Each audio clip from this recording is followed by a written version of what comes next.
তো এই travel blogger যারা এরা অনেকেই হচ্ছে ফুল টাইম ট্রাভেলার, এবং ওরা ওদের মানে অধিকাংশ ট্রিপে অধিকাংশ ইয়েতে লেখা থাকতো যে চাকরি বাকরি ছেড়ে দাও, ফুল টাইম ট্রাভেল করো।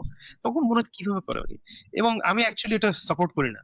এক হচ্ছে ওটা ছেড়ে দিলে তখন আমার ট্রাভেলটাই হয়ে যায় আমার লাইফ, মানে আমার লাইফ আর্নিং সবকিছু, মানে আমার তখন কন্টেন্ট বানাতে হবে, নট বিকজ আমি মজা পাচ্ছি, বাট বিকজ আমার তখন ওটা থেকে একটা ইনকাম করতে হবে। So আমি এটা এনজয় করি না, এবং আমি লম্বা যে ট্রিপ দিয়েছি 2-3 সপ্তাহ পর আমি actually I am looking to come back to work, কারণ আমি আমার কাজ পছন্দ করি এজ ওয়েল। সো এটা কাজ থেকে একটা ব্রেক হিসেবেই ভালো। এটা এক। সো আমার মনে হয় টাকা অ্যাকচুয়ালি দরকার এটা কিছু করা। এটা আনফরচুনেটলি ট্রাভেল ইজ মানে একটা বিলাসী হবি, মানে বাজেট ট্রাভেল অ্যাকচুয়ালি এক্সপেন্সিভ। মানে কিছু মানে যেটা হয়, এবং বাংলাদেশ থেকে যেটা প্রবলেম হয়ে গেছে, কিছু কিছু জায়গা আছে কিন্তু বাংলাদেশ থেকেও চিপার, ইভেন পার্টস অফ থাইল্যান্ড। আপনি যদি ঘোরাঘুরি করতে চান বাংলাদেশ থেকে কম খরচ করতে পারবেন, if you want to go budget.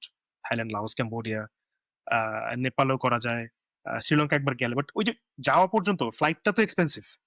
আগে একদম চিপ চিপ এক্সাম ছিল, ইন্ডিয়া যাওয়া খুব ইজি ছিল, এখন তো ইন্ডিয়ার ভিসা পাওয়া যায় না।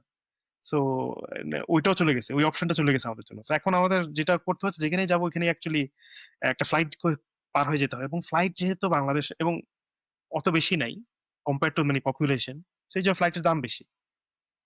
এবং অনেকগুলোই আমাদের কানেক্টিং ফ্লাইট করে যাওয়া লাগে, which itself also increases price. So এটা ওভারঅল একটা বেশ মানে প্রবলেমেটিক জিনিস হয়ে যায়। So, এটা